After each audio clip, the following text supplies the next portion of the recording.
안녕하십니까. 사회복지사 1급을 담당하는 고병가입니다. 이번 시간에는 제1과목 이영역 조사론의 기본 개념부터 시작을 하겠습니다.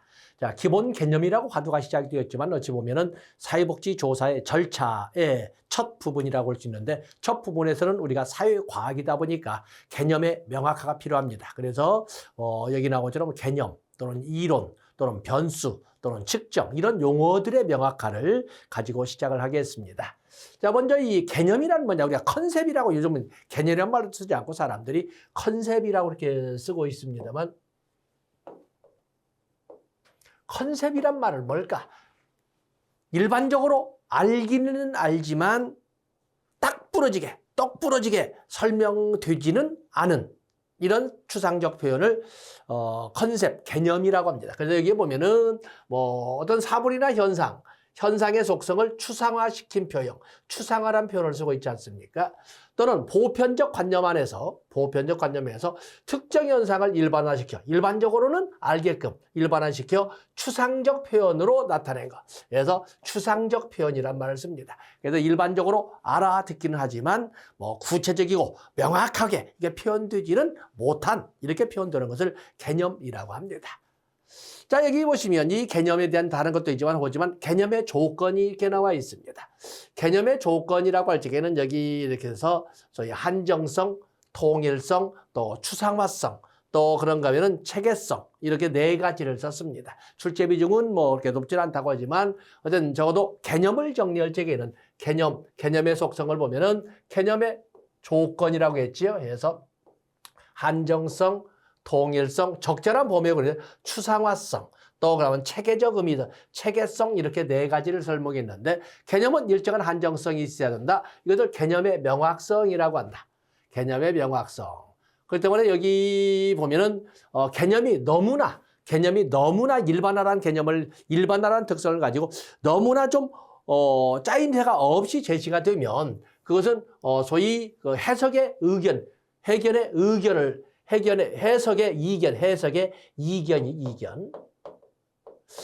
해석에 있어서 사람들마다 서로 다른 이견을 나타낼 수가 있습니다. 그렇기 때문에 논란의 소지가 되기도 한다라는 것입니다. 그래서 어느 정도 개념의 명확성은 어느 정도의 개념의 명확성, 아무리 보편적이면서 추상적으로 표현됐다고 하지만 보편성이라는 것을 너무나 높게 설정을 하게 되면 소위 이견이 발생함으로써 논란의 소지가 된다라는 말을 하고 있습니다. 또 그러면 개념이라고는 통일성을 가지고 있습니다. 그래서 명확하게 표현되지는 않았지만 누구에게나 통일적으로 사용되어야 한다. 또 추상화성, 그리고 이것은 너무나 구체적, 이제는 우리가 일본에서 한정석에서 본 것처럼 너무나 보편성을 확대시켜버리면 이견이 발생함으로써 논란의 소지가 되지만 그 범위를 너무 명확하게 해버리면 이건 개념이라고 할 수가 없는 이런 문제가 생깁니다. 그렇기 때문에 여기도 소위 이 개념이라는 적절한 범위가 고려되어야 한다는 것을 추상성이라고 합니다. 여기 보면은 한 개념이 나타나는 범위가 넓으면 넓을수록 실제 사건이나 현상에서 멀어짐으로써 뭐가 발생할 수 있다? 바로 이견이 발생할 수 있다. 이렇게 설명하고 있지 않습니까? 그러나 이 추상의 정도가 너무 낮으면 현상에 직접 적을 수는 있지만 소위 개념이라고 표현될 수가 없는 그런 문제가 발생한다는 것을 디귿번에 설명을 합니다. 그 외에도 체계성, 어느 정도 체계성은 있어야 한다. 그래서 한정성, 또 통일성, 추상화성이라는 적절한 범위 고려, 그리고 체계성 이런 것을 조건으로 설명을 합니다. 그다음에 개념의 기능은 여러분들이 보시고 개념의 기능.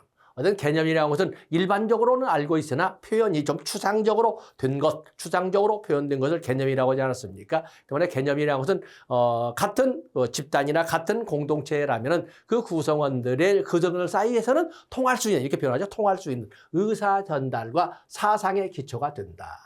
또 개념을 축적하고 확장하게 해준다. 연구의 범위를 설정하게 해준다. 이런 특징을 가지고 있는데 가볍게 보시고 여기 재개념화라는 말을 썼습니다. 재개념화라는 말, 여기 보면은 개념을 보다 구체적이고 명확히 재규정하는 것이라고 하는데 이것도 너무 명확하고 구체적으로 이렇게 설명이 되면 그걸 재개념화, 조작화 또는 조작적 정의라고 합니다. 그래서 이 뒤에 바로 밑에 나와 있지만 재개념화는 어찌 보면은 조작화의 개념과 유사하다라고 이렇게 표현할 수도 있습니다. 좀 이따 보겠습니다. 그래서 애매하고 추상적인 질적 표현을 구체적이고 명료한 양적 표현으로 바꾸는 과정을 조작화라고 하는데 어찌 보면은 여기처럼 재개념화의 과정과 유사하다 이렇게 표현할 수가 있습니다. 자, 보겠습니다. 여기 개념적 정의와 조작적 정의가 아니라 개념적 정의. 개념적 정의라고 하는 것은 개념적 정의. 개념을 보다 명확하고 정확하게 표현하기 위하여 어떤 개념을 다른 개념으로, 다른 개념을 사용하여 정의하는 것을 개념적 정의라고 합니다. 그래서 이 개념이란 말이 자꾸 겹치고 있기 때문에 표현이 마땅치 않습니다만은 어쨌든 개념이라고 할 수 있는 것을 보다 너무 한정적이면 소위 개념이라고 할 수 없지만 그래도 어느 정도는 좀 더 구체적이고 명료하기 위해서 다른 개념을 동원해서 개념을 정리하는 것을 바로 이 개념적 정의라고 합니다. 보통 우리가 개념적 정의 그러면 앞에서 배웠던 개념적으로 보시면 됩니다. 그에 비해서 이 조작적 정의라고 하는 것은 조작적 정의. 그래서 여기 보면은 개념적 정의는 아까 뭐였어요? 마치 조작과 개념 또는 개념의 그 특징처럼 어떤 현상을 일반화시켜 추상적 일반화시켜 나타내는 추상적 개념을 사전에 정의된 보편적 용어로 정의하는 어쩌면 이쪽이 더 개념적 정의, 개념과 가까운 표현이라고 할 수가 있습니다. 바로 이것을 개념이 너무 추상적이어서 직접 조사하기 어려운 추상적 개념들을 경험적으로 측정 가능한 대체 개념이나 지수를 정립하는 것. 그래서 구체적이고 명료한 개념으로 바꿔 놓은 것을 조작적 정의라고 합니다. 앞에다 우리가 선행학습을 잠시 하고 진행한 적이 있었습니다만 여기 보시면 잠시 한번 앞에 수업했던 걸 보겠습니다.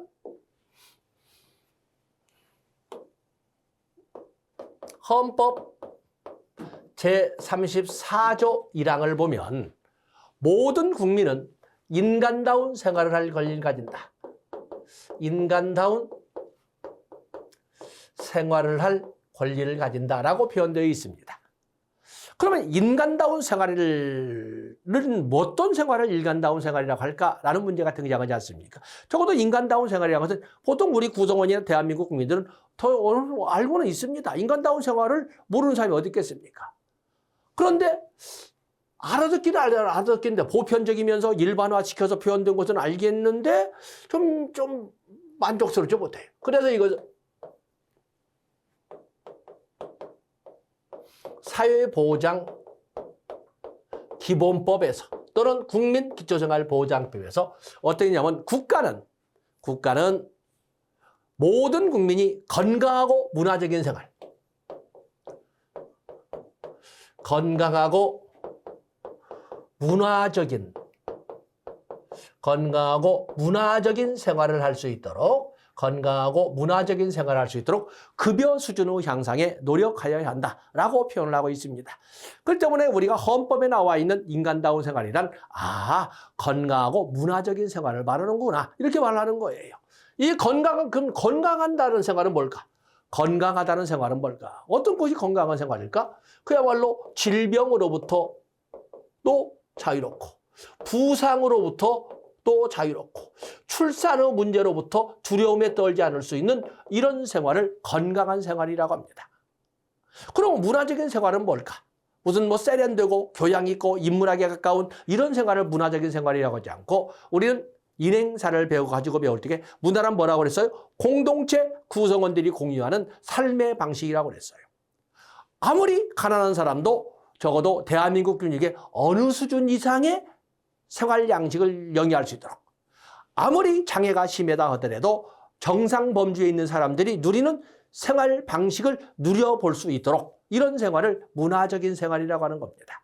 그렇기 때문에 문화는 인문, 교양, 세련 이것이 아니라 적어도 어느 정도라고 제가 표현하고 있는 공동체 구성원 또는 대한민국 국민들이 일반적으로 살아가는 모습으로 살아갈 수 있도록 해주는 것을 문화라고 합니다. 자, 그럴 수 있도록 급여 수준의 향상에 노력해야 된다라고 그랬는데 바로 이 항에서는 1항에서는 그랬는데 2항에서는 뭐라고 표현했냐면 국가는 법령이 정하는 바에 따라 관계 법령이 정하는 바에 따라 최저 문화 수준과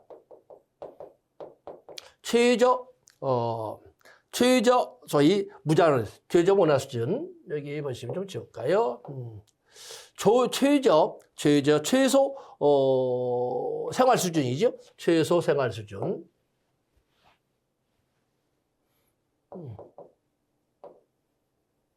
최저 생활, 이제 법률용어는 좀 다르겠지만 또는 최저임금은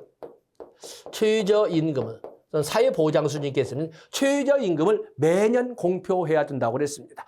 아하, 그러면 여기 뭐 위로 가면 갈수록 애매하고 추상적인 질적 개념입니다. 질적 개념. 바로 이것을 구체적이고 명료한 양적 개념으로 이렇게 법률은 헌법부터 시작해서 사회보장기본법을 거쳐서 이렇게 표현되고 있거든요. 그래서 위로 가면 바로 이런 것처럼 누구나 알아듣기는 하지만 좀 딱딱 떨어지지는 못하는 추상적으로 표현된 것을 우리가 개념, 또 그렇게 정의한 것을 개념적 정의라고 했습니다. 바로 그것을 보다 구체적이고 명료한 양적 개념으로 바꿔서 표현하게 되는데 바로 그것을 우리가 조작적 정의라 하고 이렇게 바꿔가는 과정을 보다 구체적이고 명료한 양적 개념으로 바꿔가는 과정을 우리가 조작화, 아까 재개념화해서 이와 유사한 개념이라고 하지 않았습니까? 조작화라고 설명합니다. 그래서 좀 애매한 누구나 알아듣기는 하지만 뭔가 딱딱 떨어지지 못하는 이런 정의나 표현을 보다 구체적이고 명료한 표현으로 바꾸기 위해서 다른 개념을 동원해서 대상 개념을 정의하는 또는 체계화하는 것을 재개념화라고 하지 않았습니까? 그와 유사한 개념을 조작화라고 합니다. 그래서 여기 보시면은 이런 그 예를 가지고 올 때의 조작화. 그래서 이 조작적 정의는 개념이 너무 추상적이어서 직접 조사하기 어려운 추상적 표현이나 추상적 개념이나 표현을 우리가 측정 가능한, 이 측정 가능이 뭐야? 측정 가능. 측정 가능이라고 이렇게 하는 것은 측정 가능이라는 것은 이건 양적 개념을 말합니다. 양적 표현이죠. 그래서 측정 가능한 대체 개념으로 바꿔놓는 과정은 조작화라고 바꿔놓은 것은 우리가 조작적 정의라고 표현하고 있는 것입니다. 자, 여기 밑에 보시면서 여기 보면 측정 가능한 3번에 나와 있지요. 개념적 정의를 토대로 관찰 가능한 실제 현상과 연결시켜 측정 가능한 형태로 정의한 것을 조작적 정의라고 한다. 그래서 조작적 정의의 예가 나와 있지. 그래서 여러분들 한번 보시고.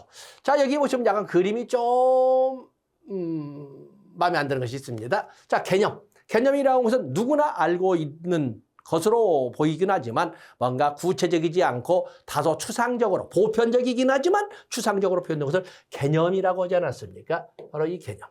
이 개념을 가지고 그 어떤 사물이나 현상을 정의하는 것은 개념적 정의라고 합니다. 근데 개념적 정의는 추상적이어서 누구나 알아듣기는 하지만 뭔가 구체적이고 명료하지는 않아서 좀 불만이었거든요.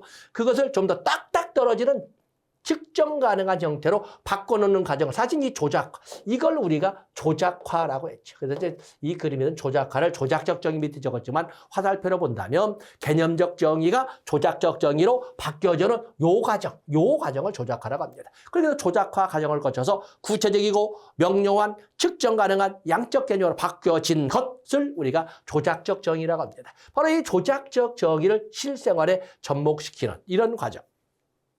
이렇게 그림을 그립니다. 그래서 중요한 것은 소위 조작화가 뭐냐라는 개념을 여러분들이 교재는 문장으로 표현하지 않았지만 조작화의 개념을 알아주시고 조작적 정의를 표현해 주시면 됩니다.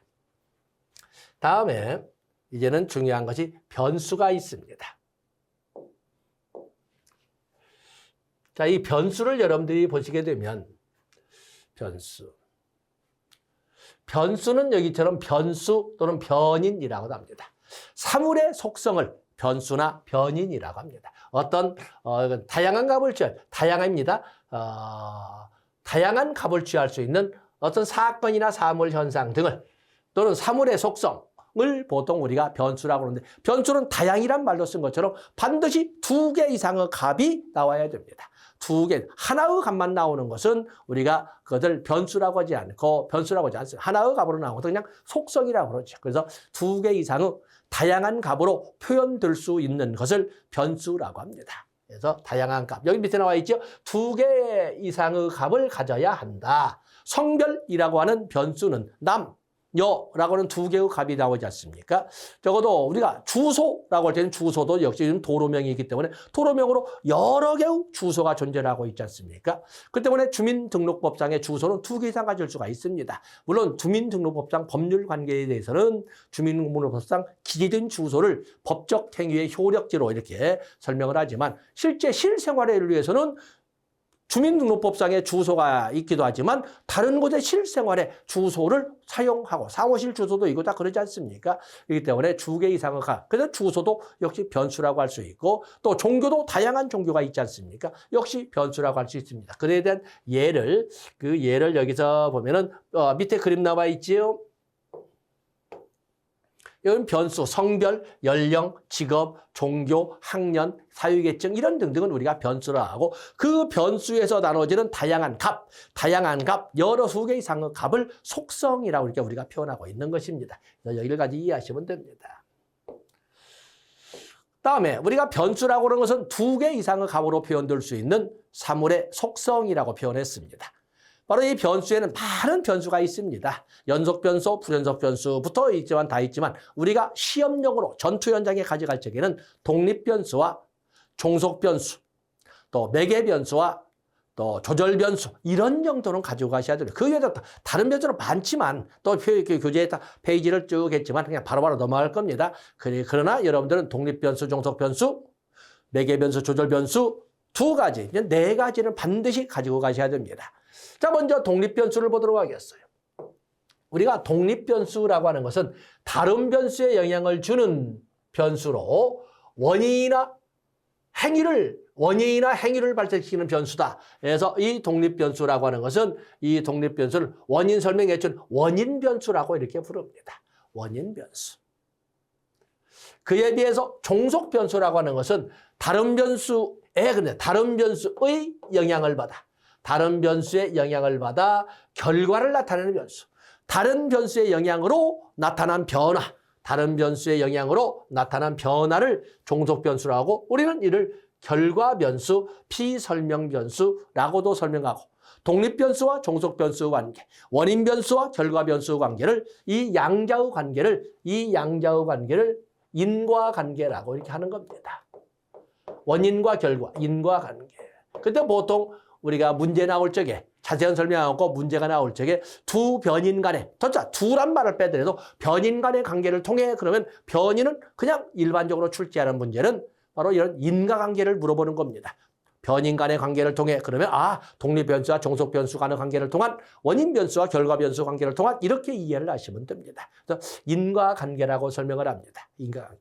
우리가 보면 앞에도 볼 적에 조사를 목적을 기준으로 조사를 분류해 보면 또는 연구를 분류해 보면 기술적 조사, 설명적 조사, 탐색적 조사를 배운 적이 있지 않습니까? 그중에 소위 기술적 조사는 있는 그대로 사건이나 현상을 있는 그대로 서술하기 위한 조사는 기술적 조사, 기술적 연구라고 하는 데 비해서 그래서 상관관계 규명에 사용한다고 그랬습니다. 이랬더니 이렇게 하니까 이해되다 이렇게 반발을 하더라. 이는 있는 그대로 서술하는 겁니다. 그에 비해서 설명적 조사는 있는 그대로의 기술뿐만 아니라 그 기술된 그 사건이나 현상에 대하여 그 연구자가 생각하는 바도 같이 서술하기를, 같이 표현해 주기를 요구하는 걸로써 거기는 원인과 결과의 관계를 분석하는 인과관계를 규명하는 진단적 조사도 있고 미래를 예측해보는 예측적 조사도 있다고 그랬습니다. 바로 이 인과관계를 규명하는 바로 이 설명적 조사에서 사용하는 것은 바로 이 독립변수, 종속변수, 원인변수, 결과변수의 관계를 가지고 설명하는 조사나 연구다라고 보시면 됩니다. 그래서 여기 보시면 독립변수와 종속변수 관계에서 되어 있지요. 그래서 독립변수 다시 위에 있는 거 밑줄 것과 마찬가지로 해서 같이 본다면 여기 실험자가 인위적으로 조작할 수 있는 변수. 그래서 실험 처치라고 합니다. 처치, 처방, 진단, 또 실험, 또는 수술, 조작 이런 단어들은 연구자만에 사용되는 용어가 됩니다. 연구자만이 사용하는 용어. 이렇게 해서 여기 보시고 좀 맞지요? 원인 변수라고 한다. 그다음에 종속 변수라는 것은 독립 변수의 변화에 따라서 나타나는 독립 변수의 가미에 따라 나타나는 변수로서 이것을 우리가 결과 변수라고 한다는 것을 다시 한번 복습점에서 도표에서 살펴봤습니다. 다음에 매개 변수와 조절 변수를 보도록 하겠습니다. 매개 변수와 조절 변수를 이렇게 보시면은 매개 변수와 조절 변수는 이 매개 변수는 여기 매개 변수 있지요? 매개 변수. 먼저 좀 우리가 설명해 본다면 매개 변수. 파란 걸로 한번 써보겠습니다. 매개 변수라고 하는 것은 두 변인 사이에 존재합니다. 미리 말하지만 매개 변수와 조절 변수는 표현될 적에 반드시 독립 변수와 조절 변수, 원인 변수와 결과 변수 사이에 위치를 합니다. 그런데 매개 변수라고 하는 것은 독립 변수의 문장에도 나와 있죠. 독립 변수의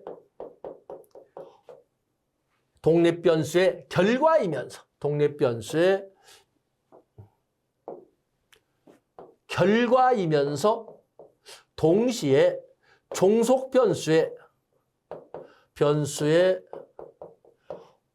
원인으로서의 지위를 같이 가지고 있습니다. 독립 변수의 독립 변수의 산출물이면서 동시에 종속 변수의 원인으로서의 지위를 같이 가지고 있는 것입니다. 분명히 종속 변수를 야기하는 원인이라고 하는 것은 우리가 원인 변수의 독립 변수가 들어오는데 독립 변수 다음에 나오면서 또한 종속 변수의 원인의 역할도 하는 것이 바로 매개 변수입니다. 그 때문에 매개 변수라고 하는 것은 그러므로 독립 변수를 제거하게 되면 당연히 매개 변수도 소멸되게 되는 이런 그 결과를 가져옵니다. 그 때문에 이게 매개 변수인지 조절 변수인지 착각이 안 된다면 먼저 만약에 독립 변수를 지워버렸을 때도 여전히 존재하고 있다면 매개 변수일 리는 없습니다. 그것은 조절 변수를 가리키는 거죠. 어떤 이런 특성을 가지고 해서 이건 문장 보겠습니다. 1번 어떤 변수의 영향을 받아 다른 변수의 영향을 전달하는 매개 역할을 하는 것을 매개 변수라고 한다. 해서 2번에 조금 전에 직접 여러분 손으로 적은 겁니다. 매개 변수는 독립 변수의 산출물인 동시에 종속 변수의 원인이 되는 변수이다. 라고 해서 이렇게 보시면 됩니다. 여기는 잘 나오지 않다. 모든 측정 수준, 뒤에 배웁니다. 변수가 매개 변수로 사용될 수 있다. 모든 측정 수준의 변수. 이게 뒤에는 측정도 목적에 따라서 그냥 구별하는 여기 나온 것처럼 명목 변수, 명목 측정, 서열 변수의 서열 측정, 그리고 동간 측정, 비율 측정이 있는데 거기서 나오는 측정에 사용되는 도구를 우리가 척도라고 하는 거거든요. 바로 이런 척도에 다 모든 변수나 모든 측정이나 모든 측정의 도구가 바로 이 매개 변수로는 사용될 수 있다라고 설명하면 되겠습니다. 그에 비해서 그죠? 이렇게 매개 변수. 노인의 사회생활은 자아 효능감이 높은 노인과 자아 효능감이 낮은 노인 이렇게 있지 않습니까? 자아 효능감이 뭐였어요? 자아 효능감 반두라의 관찰학습을 열 때 자아 효능감, 자아 효율성이라는 것은 자신의 능력에 대한 자기 확신을, 자신의 능력에 대한 자기 확신을 우리가 이렇게 자아 효능감이라고 했습니다. 그래서 여러분들 보시면 자아 효능감 보시면서 노인의 사회활동은 자아 효능감이 높으면 높을수록 우울증은 이렇게 될 수가 있지요. 그래서 여러분들이 보시게 되면 여기 노인의 사회활동과 자아 효능 때문에 노인이 사회활동을 하면 자아 효능감, 자신의 능력에 대한 자기 확신은 높아질 것이고 노인의 사회활동이 적으면 적을수록 자아 효능감 낮게 나타날 거예요. 독립변인의 산출물로서 의미를 갖지 않습니까? 그런가 하면 동시에 자아 효능감이 높은 사람은 우울증이 낮을 것이고 그리고 자아 효능감이 낮은 사람은 우울증이 정도가 높을 것이라고 설명을 주십니다. 이거에 대한 또한 원인으로서 역할도 합니다. 바로 이러한 자아 효능감, 이런 자아효능감은 매개 변수의 지위를 가지고 있다라고 표현할 수가 있는 것입니다. 다음에 이제는 우리가 여기 조절 변수를 보도록 하겠습니다. 조절 변수는 매개 변수와 똑같이 이 조절 변수라고 하는 것은 매개 변수와 똑같이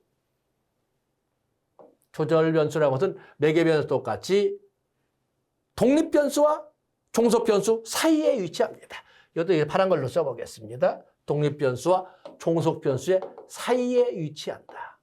그런데 이 조절 변수는 매개 변수와는 달리 독립 변수의 산출물이지도 않을 뿐만 아니라 그것이 종속 변수의 어떠한 영향력, 원인으로서 역할도 하지 않습니다.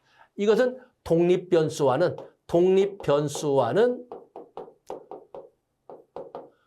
무관하게 독립적으로 존재를 합니다. 그렇기 때문에 설사 매개변수는 독립 변수를 제거하면 매개변수는 소멸됐었잖아요. 그런데 조절 변수는 독립 변수를 제거해도 조절 변수는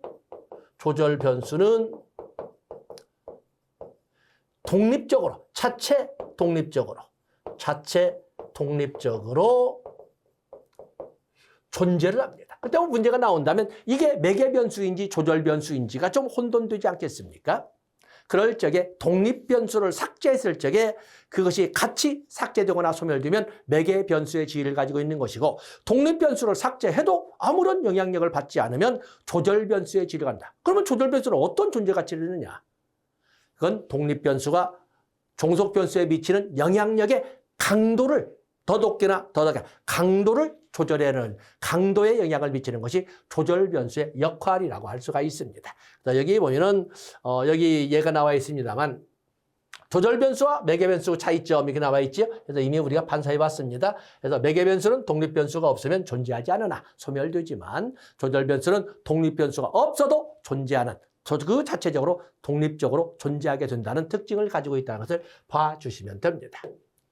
그래서 적어도 이 네 가지를 봐야 된다. 그 외에도 우리가 위생변수, 참고자료 보십니다. 위생변수, 왜곡변수, 또 그런가 하면 통제변수, 또 통제변수 뒤에 한번 설명하겠습니다. 또 이산변수, 뿔뿔이 흩어져 있는 이산변수나 연속변수, 이런 등등의 이런 변수가 많이 있지만 너무 많이 가져가면 오히려 이 시험 준비를 하시는 여러분들에게 스트레스를 제거할 수 있으니까 여러분들은 이렇게 독립변수와 종속변수, 매개변수와 조절변수 네 가지는 반드시 가져간다.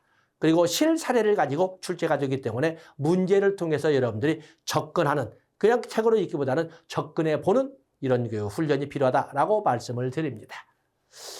다음에 밑에 보시면 이론이 나와 있습니다. 이론은 우리가 아직은 토마스 쿤의 과학적 혁명이라는 것을 통해서 패러다임을 변주게 있습니다.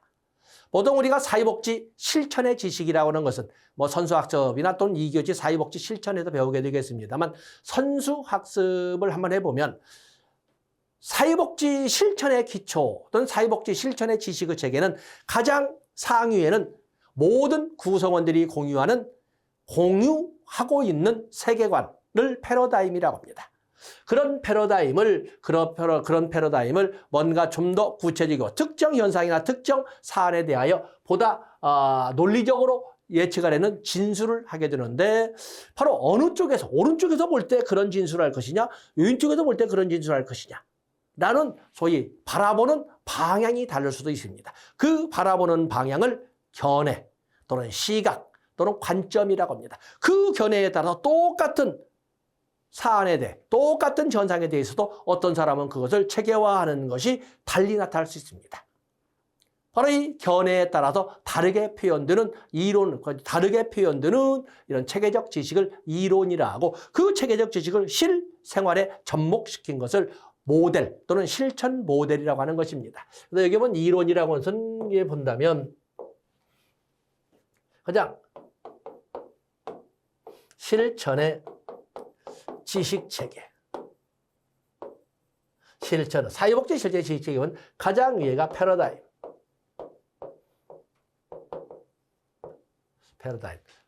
구성원들이 공유하는 세계관을 패러다임이라고 합니다. 이런 패러다임을 어느 쪽에서 바라보냐. 저마다 바라보는 시각 또는 방향을 우리가 관점 또는 견해 또는 시각이라고 합니다. 관점. 그렇기 때문에 우리가 사회복지나 우리가 살고 있는 지역사회를 바라볼 때 기능론적 관점에서 바라볼 때의 지역사회와 갈등론적 관점에서 바라볼 때의 지역사회는 또 다른 거거든요. 어느 쪽 관점, 좌파적 시각과 우파적 시각, 또 노인 세대의 시각과 젊은 청장년 세대의 시각은 또 다를 수 있지 않겠습니까? 똑같은 세계관이라고 하더라도 다 다른 겁니다. 바로 이런 관점을 실생활과 접목시켜서 지식적으로 지식화해서 체계화시킨 것을 이론이라고 합니다. 여기 보면 이론 뭐라고 되어 있어요? 어떤 특정 현상을 논리적으로 설명하고 예측하려는 진술. 논리란 말을 쓰지 않아요. 논리적으로 설명하고 예측하려는 이러한 진술을 이론이라고 하는 겁니다. 이론이라고 해서는 검증된 가설이다 이런 말도 씁니다. 검증된 가설. 그리고 나서 이 이론을 실생활에 접목시킨 것을 우리가 실천 모델이라고 합니다. 뭐 이미 여러분들 2급이기 때문에 알고 계신다면 당연히 우리가 사회복지 실천 모델로서는 진단주의도 있고 기능주의도 있고 심리사회 모델도 있고 문제해결 모델도 있고 체계 모델도 있고 유기개인 모델도 있고 많은 이런 모델, 이론을 실생활과 접목시킨 이런 것을 우리가 실천 모델이라고 이 각각의 실천 과정에서 사용하는 것을 암묵적 지혜 또는 실천 지혜라고 이렇게 표현하고 있는 것입니다. 그래서 사회복지 실천의 이론 체계는 또는 지식 체계는 이렇게 패러다임, 그리고 관점이라고 하는 견해, 그리고 이론, 그리고 실생활에 접목시킨 실천 모델, 그리고 그 각 모델의 현실화 과정에서 사용되는 개개의 지혜를 실천 지혜나 또는 뭐 암묵적 지혜라고 이렇게 부르고 있습니다. 마침 이론이 나와서 이게 먼저 본 겁니다. 그것도 검증된 가설이다. 특정 현상을 논리적으로 설명하고 예측하려는 이런 진술을 이론이라고 한다. 그래서 봐주시면 됩니다. 그다음에 이론의 기능이 이렇게 나와 있지만 이론의 기능 보시되 특히 이론 평가의 기준이 나와 있습니다. 이론 평가의 기준. 정확성, 가능한 한, 물론 가능한 한이지만 많이 설명하고 예측할 수 있어야 된다. 자, 우리가 앞에 과학화의 특징 보면 객관성, 또 일반성, 간주강성, 수정 가능성, 재생 가능성 등등 많은 것도 있지만 또 과학화의 한 특징은 간략화가 있잖아요. 간략화가 있습니다. 간략화라고 하는 적어도 과학적이거나 과학이란 말을 불리면 최소의 자료로 최대한의 효과를 가져올 수 있어야 한다는 것이, 가져올 수 있는 것이 과학화라고 합니다. 때문에 과학이라고 할 때는 있는 변수를 다 있는 모든 사물의 속성을 사용하는 것이 아니라 그중에 특히 대표적으로 독립변수와 종속변수로 최소화시켜 놓고 그 과정에서 최대한의 파급력이 있는 이런 이론들을 끄집어내게 되는 거거든요. 그러니까 간략화라고 하는데 적어도 이 이론들은 가능한 한 많이 최소한의 자료로 최소한의 변수로 많이 설명하고 예측할 수 있어야 된다. 그리고 당연히 이론은 적용되는 사회현상의 범위가 넓어야 한다.